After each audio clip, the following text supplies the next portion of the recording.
cambriolé une banque. Non, je rigole. Ah, réaction à chaud, du coup, j'ai pas enlevé mon tour de cou. Réaction à chaud... C'est bon, la caméra est tordue un peu, non? Réaction à chaud de ma tructième et tructième d'heure. C'est au montage que je vais me rappeler à combien d'heures j'en suis, du coup. J'aime pas trop les samedis matins parce qu'il y a du monde. Et effectivement, là, de 10h à midi, il y avait vraiment du monde. Du coup, sur les deux pistes, on va dire, les deux, ça faisait la queue. Donc ça, c'est un peu chiant. Et puis, voilà, donc j'ai fait mes affaires, tout ça. Il y a juste à un moment donné, j'ai shooté une quille à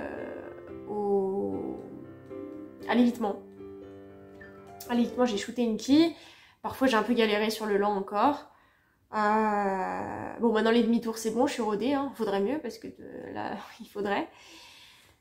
Donc du coup, bon après, en fait, les deux autres pistes qui étaient plutôt dispo, en fait, si vous voulez, il n'y avait pas... Parce qu'en fait, il y avait des gens au fond de la piste qui faisaient du vélo un peu spécial. Vous savez, le vélo pour ceux qui sont en fauteuil roulant. Et je sais pas s'il y avait un événement qui se préparait. Et donc du coup, il n'y avait plus rien. Il y avait rien sur la piste, il n'y avait pas de piquet, il n'y avait pas de plot bleu, vous savez, pour faire le demi-tour braqué, en fait, il n'y avait rien. Et bon, du coup, c'est pas grave, mais il a juste mis des plots, enfin, il y avait des plots pour s'entraîner au lent. Du coup, je me suis énormément entraînée au lent en plein soleil. Donc, autant vous dire que j'avais très chaud. Voilà, pour ceux qui me suivaient sur Instagram, d'ailleurs, vous avez eu une petite exclue. Le jour où... peut-être qu'il y en a qui s'en rappelleront pas, mais pour ceux qui suivent... ça va peut-être vous rappeler quelque chose que j'ai partagé en story. Donc non, ça s'est globalement bien passé. Après, voilà, hein, le lent, des fois ça passe, puis des fois je mets des pieds. Voilà, après j'ai droit à des pieds, donc autant s'en servir. Je me suis entraînée un peu à la poussette pour le début du parcours. Après, bah, mon moniteur, il est passé derrière moi. On s'est énormément aussi entraîné au demi-tour avec le passager. Voilà, des fois ça passait, des fois je shootais un cône. Donc après, comme il m'a dit, hein, au pire, c'est pas grave si tu shootes un cône, t'as un B et puis voilà quoi. Faut juste pas avoir un deuxième B quelque part.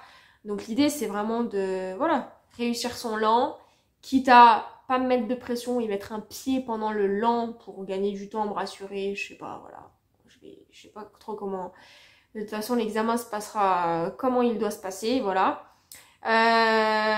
Non, franchement, c'était cool, c'était cool. Et du coup, c'était assez sympa parce que il y avait on était 3-4, je crois, ce matin. Et il y avait une fille, du coup, qui était en formation de 7h de 125. Et franchement, si j'avais su que, voilà, enfin, ma formation, je l'aurais clairement fait avec, dans cette auto-école, du coup, avec ce moniteur, quoi. Mais bon. Donc choisissez bien votre auto-école, moto-école quand vous voulez passer votre permis A2 ou même votre formation 125. Parce que la formation de 7h125 c'est trop peu suffisant, mais je dirais que c'est pas trop peu suffisant avec un vrai moniteur. Parce que lui, il fait vraiment 7 heures de plateau. Donc la fille avec la 125, elle fait vraiment tous les exercices, elle travaille, elle est à l'aise sur sa machine, elle la prend en main sur le plateau. Nous, c'est 7 heures à la journée, on voit tout, même en 7 heures, ça dure pas vraiment 7 heures, déjà ça dure un peu moins, selon des auto-écoles pas très sérieuses où c'est l'usine. Et vous sortez à peine sur la route. Ou sur la route, comme moi, malheureusement, bah, y a un élève qui tombe dans le fossé, qui se fait enfin, ouais, qui saignait. Et donc, du coup, bah, redirection à l'auto-école. Au final, la journée, c'est très raccourci. Et puis, tu donnes un beau billet et on te fait ta carte. Alors que t'es pas trop en état de bien maîtriser ta bécane et de conduire sur la route. Alors que dans cette auto-école, je peux vous garantir que les 7 heures, c'est plus que respecté. C'est-à-dire que vraiment 7 heures de conduite avec une 125, voilà, il s'occupe de l'élève et vraiment. Donc voilà. Voilà, bref, ça c'est dit. Et du coup avec cette femme, c'était du coup une femme, donc forcément solidarité féminine, du coup j'ai un peu parlé avec elle avant qu'on aille au plateau en moto tous ensemble. Et je lui dis, bah écoute, si tu veux, elle m'expliquait pourquoi elle se lançait dans la 125. Je lui dis, bah écoute, si tu veux, je peux, potentiellement, peut-être que je peux te vendre la mienne après. Et ça y est, déjà la Yamte qui fait du business, tu vois. Donc je lui dis, écoute, elle est impeccable, machin, on discute, je lui montre, franchement. Je vous dis, de toute façon, elle a un design ravageur, ma moto. Elle a bien kiffé ma moto. J'ai pas pensé à la fin à prendre ses coordonnées, donc il faudra que je prenne ses coordonnées. Elle est pas non plus trop pressée, donc même si elle l'a pas, peut-être cet hiver et tout ça, bah c'est pas grave pour l'année prochaine. Après, moi, je l'aime beaucoup, ma 125. Je vous cache pas que, franchement, après, voilà, il va falloir que je me pose aussi après le permis A2 et que je vois un peu le budget parce que, clairement, il va falloir que je me pose. Parce que, en fait, Moi, vraiment, je kifferais finalement garder quand même la 125 et acheter et avoir une autre moto à deux à côté. Parce que la 125 en ville, c'est trop pratique, quoi. C'est en ville quand ça consomme rien, puis en ville, vraiment, pourquoi je chargeais de plus gros en ville, ça vaut pas forcément le coup. Après, voilà, dès que je prends un peu l'autoroute, dès que je vais faire des grosses balades, bon, je vais avoir envie de la moto à deux, ça c'est une certitude. Mais franchement, ça me touche mon cœur là. Je me dis, je me sens pas prête enfin, c'est pas que je me sens pas prête, mais je suis encore très attachée à ma MT 125. Donc même moi, là, ça me fait mal de me dire, est-ce que tu la vends et tout, mais forcément pour se racheter une moto, bah, on va peut-être mieux la vendre parce que sinon j'aurais pas les finances. Donc voilà. Je sais pas encore comment je vais faire. Mais déjà, voilà, on va pas mettre la charrue avant les bœufs, on va déjà passer l'examen du plateau et tout, mais n'empêche que j'ai pu commencer un petit peu à parler, entre guillemets, à faire avec cette jeune femme, et franchement, elle est très sympa en plus, franchement, je suis deg, je prenne son numéro, au pire, je demanderai au moniteur son numéro et tout, parce qu'en vrai, on a grave bien discuté. Alors par contre, il s'est passé quelque chose, et là, je vais faire un petit coup de gueule. Il s'est passé quelque chose au plateau dont je suis triste pour cette dame, et dont je suis même pas allée lui parler parce qu'en fait j'avais très très chaud en fait si vous voulez et il faisait chaud, j'étais pas bien, j'avais soif, je dis pas comment et donc du coup en fait pendant que mon moniteur vers la fin des heures il était derrière moi, il m'a dit tu vois la dame là-bas, elle s'est arrêtée, je crois que c'était sa 6e heure peut-être ou sa 4e heure, elle s'est arrêtée, elle abandonne parce qu'elle arrête pas de tomber avec la bécane et du coup elle abandonne. Et même le moniteur il était dégoûté, il m'a dit mais parce qu'en fait ils leur font commencer déjà par une Z6, par une 650. La dame elle a jamais fait de moto de sa vie quoi. J'étais dégoûtée quoi, j'ai dit mais non et tout, c'est pas possible et tout. Et il dit tu vois moi, il m'expliquait voilà, faut autant commencer les gens par la 125, il me dit regarde toi, moi j'ai 2 ans d'expérience. Et au début, elle t'a un peu impressionnée, la 650 quand même. C'était pas évident avec son poids et tout. Et je lui dis, mais carrément. Je lui dis carrément, c'est pour ça qu'ils achètent d'ailleurs souvent les auto-écoles des BM 310 pour un peu être en confiance. Là, direct, la fille, elle a jamais conduit tout ça. On lui fout une 500 ou une 650 entre les jambes. Mais forcément, même moi, c'est ce que j'ai dit à mon moniteur. J'aurais jamais pu commencer par le A2. Je me serais dégoûtée, mais clairement. Moi, à sa place, ça se trouve, j'aurais fait la même chose. Au bout de la 6e heure, si je me vois, j'aurais dit, mais c'est bon, laisse tomber, quoi. Donc, pétard, je comprends pas que... Voilà, c'est pas un coup de gueule, mais... Alors, je tiens à faire une petite précision off pour mieux comprendre en fait ma pensée. Si vous voulez, mon moniteur, il a une certaine pédagogie et une certaine intelligence quand même dans la manière d'amener ses élèves à progresser au plateau. Donc, si vous voulez, pour ceux qui... Je dis pas que c'est impossible, bien sûr, il y en a qui se sont lancés directement dans le permis A2, il y a aucun souci avec ça. Mais mon moniteur, quand il reçoit des élèves qui veulent passer leur permis A2, au début, il ne les fait jamais commencer par prendre une 650, une 500, voire même la 300. Il leur met une 125. Alors sauf si c'est des personnes qui ont l'habitude, qui ont peut-être déjà conduit des motos, genre des 50 ou des 125, bah moi forcément je vais pas commencer par la 125, j'avais direct commencé par la BMW. Mais je vous renvoie à toutes mes précédentes vidéos sur les réactions à chaud. Mais il m'expliquait que lui, voilà, si il a quelqu'un en permis A2, il va jamais lui mettre la Z6,5 entre les jambes. Il va d'abord l'amener à prendre confiance en 125, notamment sur le lent, sur toutes les manœuvres, puis après la 300, puis après la 6,5. En fait, il y va de manière progressive. Le problème, c'est que malheureusement, tous les moniteurs n'ont pas cette pédagogie-là, cette méthode d'apprentissage-là, et font directement commencer leurs élèves par une 650. Malheureusement, c'est ce qui s'est passé pour cette dame, d'où l'abandon et le dégoût finalement peut-être de cette dame qui, à force de faire tomber la moto, a décidé d'abandonner. Ça fait chier parce que, désolée, j'ai vraiment dit le mot là, parce que c'est une dame qui voulait commencer la moto, tout ça, et bim, voilà, après je sais pas ce qui s'est passé, j'ai pas pu aller lui parler, j'avais envie d'aller lui parler, et puis voilà, moi j'étais dans ma bulle dans mon truc, en plus j'avais chaud, j'étais pas bien, j'avais chaud, j'avais soif, ouais, pour ceux qui ont vu Instagram et tout. Bref, donc du coup j'étais vraiment trop dans ma bulle à faire mes demi-tours avec mon moniteur pour être sûre de les maîtriser pour le jour du plateau. Et là, voilà, quand mon moniteur m'a dit ça, j'avais vraiment envie d'aller la voir et d'aller lui parler, et j'ai même pas pu quoi. J'ai même pas pu, après j'ai juste vu que il y a son moniteur qui allait lui parler, donc j'espère qu'il a eu l'humanité, on va dire, de trouver les bons mots. Et après c'est dommage vraiment, enfin, pour faire prendre confiance, enfin, fallait commencer par soit une 125, soit une 400, soit une 310, mais même pas, lui pas une 650 directement. Et ça, mon moniteur, il est de cette école-là, il dit je comprends pas. Il m'a raconté quelques histoires comme ça, hein. Aussi, un jour, un moniteur, parce qu'il avait la flemme du coup de laisser la 125, il a laissé la...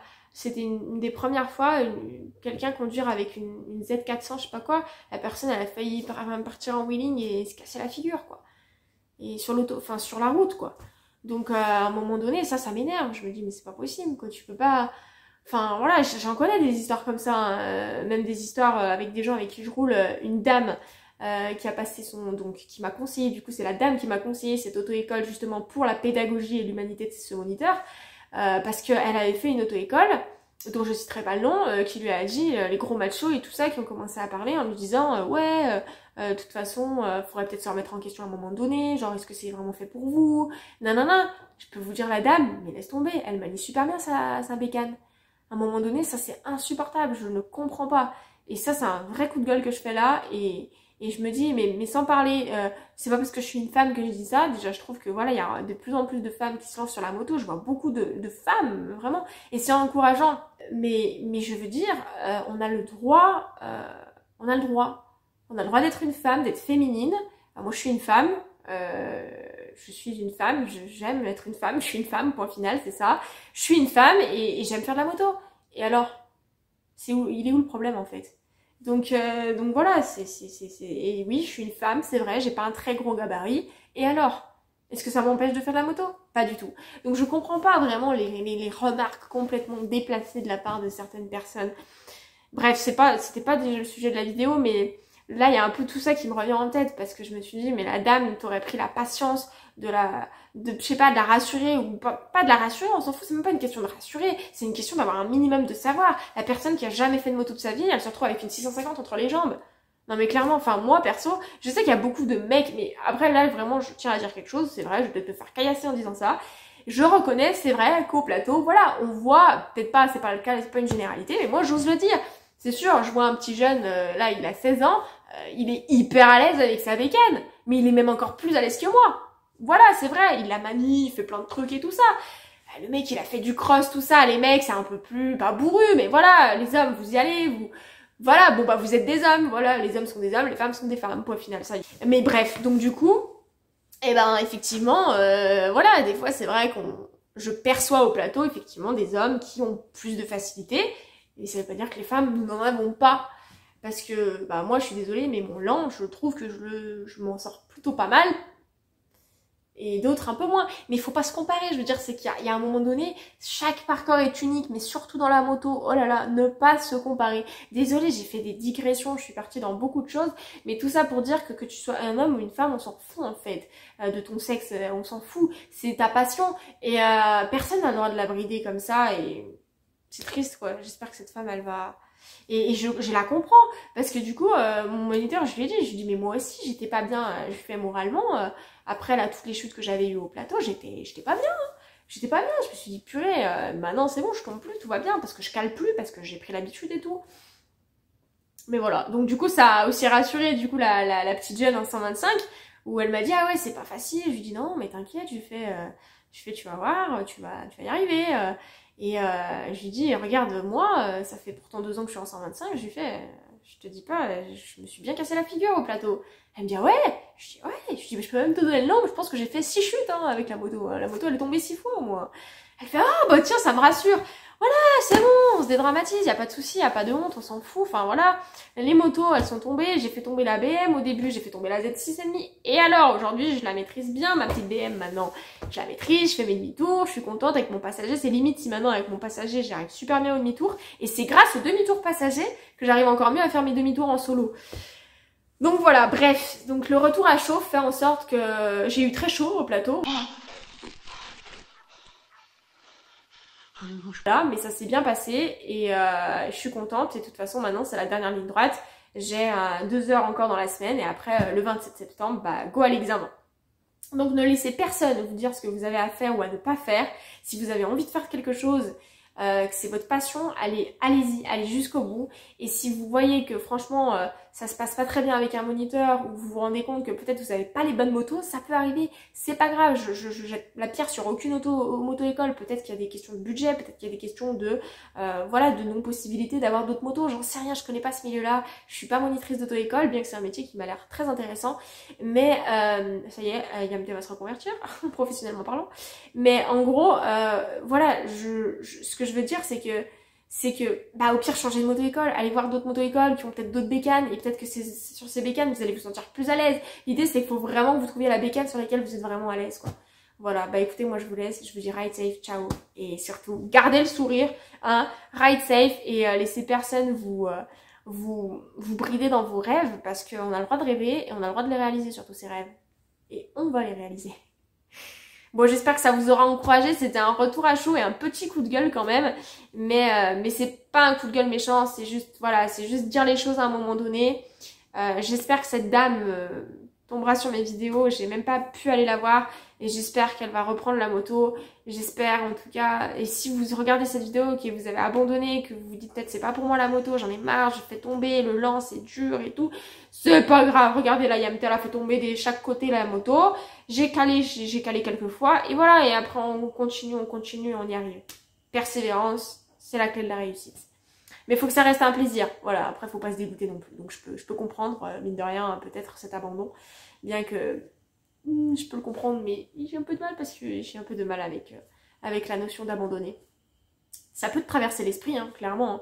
D'ailleurs, je vais vous faire une petite confession, quand j'étais en 125, l'idée m'a traversé l'esprit. Je vais pas vous le cacher. Bon, de toute façon, la marque de fabrique de la chaîne, c'est l'authenticité, la vulnérabilité. Le but, c'est que ça inspire les gens. Si c'est là pour être sur YouTube et pour montrer pump it up, je sais tout faire, ça sert à rien, ça m'intéresse pas. Ça va aider qui? Ça va aider personne. Donc voilà, à un moment donné, moi je vous le dis franchement, hein, quand j'étais au début en 125, parce qu'avec les 7 heures c'était pas très suffisant, j'étais en galère. J'avais pris une chute, un rond-point qui était un peu en dévers et tout ça, parce que du coup, j'avais pas encore fait rabaisser la MT, j'étais pas assez à l'aise. Je me suis posé la question. Je me suis dit, mais est-ce que la moto, c'est vraiment fait pour toi? Donc je vous le cache pas, je l'ai eu dans ma tête cette pensée au début. À mes débuts! Et bien sûr que c'est fait pour moi, parce que je suis une passionnée de conduite. J'ai toujours fait du VTT, j'ai toujours fait de la voiture, j'ai kiffé être passagère derrière mon oncle qui est motard. Donc pour moi la moto c'était une évidence, c'est une passion. Mais je veux dire voilà, le combat il est dans les pensées, donc ne vous inquiétez pas. Vous n'êtes pas les seuls parfois à avoir des doutes dans vos pensées. Les doutes on peut en avoir, le stress on peut en avoir, des remises en question on peut en avoir. Mais l'idée c'est d'arriver à se poser, prendre du recul et se parler positivement à soi-même, s'encourager soi-même. N'attendez pas que les autres le fassent pour vous parce qu'ils le feront pas. Ou alors, si, mais s'il faut tomber sur un bon moniteur, mais ça part de votre propre confiance en vous-même aussi. Et ça se développe. C'est pas du jour au lendemain. Donc, c'est comme dans la vie. L'assertivité, ça se développe. Et ben là, c'est pareil. Donc, les amis, je vous encourage. Moi, je vous dis, faites-vous kiffer. Si vous aimez la moto, faites de la moto. Laissez personne vous dire, c'est pas pour moi, c'est pour moi, c'est pas pour moi, c'est pas pour moi. Ah, on s'en fout. T'as envie d'un truc, tu le fais. Voilà. Ride safe et merci pour votre soutien. Ça me fait chaud au cœur, comme d'hab. Merci à vous, mes abonnés. Et je vous dis à très bientôt.